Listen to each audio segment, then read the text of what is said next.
be a bit overwhelming, but I'm here to tell you there's nothing to worry about. You'll be fine. So let's just focus on getting you through your first week, okay? Let's see. First, there's an introductory greeting from the company that I'm supposed to read. It's kind of a legal thing, you know. Welcome to Freddy Fazbear's Pizza, a magical place for kids and grown-ups alike, where fantasy and fun come to life. Fazbear Entertainment is not responsible for damage to property or person. Upon discovering that damage or death has occurred, a missing person report will be filed within 90 days or as soon as property and premises have been thoroughly cleaned and bleached and the carpets have been replaced. Blah, blah, blah. Now, that might sound bad, I know, but there's really nothing to worry about. The animatronic characters here do get a bit quirky at night, but do I blame them? No. If I were forced to sing those same stupid songs for 20 years and I never got a bath, I'd probably be a bit irritable at night too. So remember, these characters hold a special place in the hearts of children. We need to show them a little respect, right? Okay. So just be aware, the characters do tend to wander a bit. They're left in some kind of free roaming mode at night. Something about their servos locking up if they get turned off for too long. They used to be allowed to walk around during the day too, but then there was the bite of 87. Yeah, it's amazing that the human body can live without the frontal lobe, you know. Now, concerning your safety, the only real risk to you as a night watchman here, if any, is the fact that these characters, if they happen to see you after hours, probably won't recognize you as a person. They'll most likely see you as a metal endoskeleton without its costume on. Now, since that's against the rules here at Freddy Fazbear's Pizza, they'll probably try to forcefully stuff you inside a Freddy Fazbear suit. Now, that wouldn't be so bad if the suits themselves weren't filled with cross beams, wires, and animatronic devices, especially around the facial area. So you can imagine how having your head forcefully pressed inside one of those could cause a bit of discomfort and death. The only parts of you that would likely see the light of day again would be your eyeballs and teeth that pop out the front of the mask. Yeah, they don't tell you these things when you sign up. But hey, first station of the breeze. I'll chat with you tomorrow. Check those cameras and remember to close the doors only if absolutely necessary. Gotta conserve power. Alright, good night.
won't talk quite as long this time since Freddy and his friends tend to become more active as the week progresses.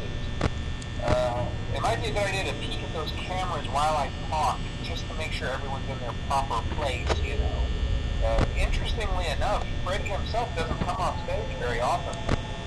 I've heard he becomes a lot more active in the dark, though, so hey, I guess that's one more reason not to run out of power, right? I also want to emphasize the importance of using your door lights. There are blind spots in your camera view, and those blind spots have to be right outside your doors. So if you can't find something or someone on your cameras, be sure to check the door light. You might only have a few seconds to react. Not that you would be in any danger, of course. I'm not implying that. Also, check on the curtain in Pirate Cove from time to time. The character in there seems unique in that he becomes more active if the cameras remain off for long periods of time. I guess he doesn't like being watched. I don't know. Anyway, I'm sure you have everything under control. Talk to you soon.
you know, they usually move on to other things by now.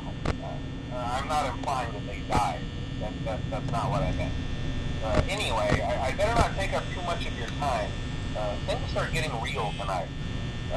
Hey, listen, I had an idea. If you happen to get caught and want to avoid getting stuffed into a Freddy suit, try playing dead. You know, go limp. Then there's a chance that maybe they'll think that you're an empty costume instead. Then again, if they think you're an empty costume, they might try to stuff a metal skeleton into you. I wonder how that would work. Yeah, never mind. Scratch that. It's best just not to get caught. Okay, I'll leave you to it. See you on the flip side.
back there? No. Oh no.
Using proprietary technology developed by Fazbear Entertainment, our VR development teams were able to use vintage control boards almost like plug and play, digitally recreating performances and personalities from the past in an instant.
Hello.